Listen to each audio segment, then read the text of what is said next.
మీరు దేవుని ఆలయమై ఉన్నారనియు దేవుని ఆత్మ మీలో నివసించుచున్నాడనియు మీరు ఎరుగురా. దేవునికి మీరు ఆలయమై ఉన్నారు అంటే మందిరంగా ఉన్నారు, సంఘంగా ఉన్నారు.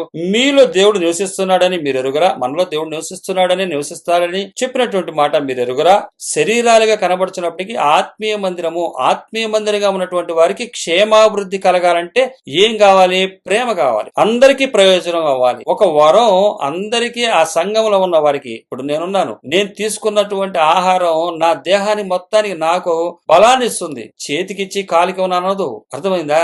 ఒక్క శరీరంగా ఉన్నాము, క్రీస్తు శిరస్సుగా ఉన్నాడు. అది సంఘం. సంఘ పోషణ కొరకు వరాలు ఇవ్వబడ్డాయి. సంఘం దానికి క్షేమాభివృద్ధి. అలాగే సంఘ పోషణ కొరకు, సంఘ క్షేమాభివృద్ధి కొరకు క్రైస్తవుడు అంటే సంఘ క్షేమాభివృద్ధి కోరేవాడు. సంఘ క్షేమాభివృద్ధి కోరేవాడే గాని తన సొంత కుటుంబాన్ని క్షేమంగా కోరుకునేవాడు కాదు. తన సొంత దేహాన్ని క్షేమంగా ఉంచుకునేవాడు కాదు క్రైస్తవుడు. అలా అయితే క్రైస్తవుడుగా ఉండటం వ్యర్థం, లోకంలో ఉండటమే బెటరు. 7 అంతలు పడుతుంది నరక శిక్ష బైబిల్ చెప్తుంది.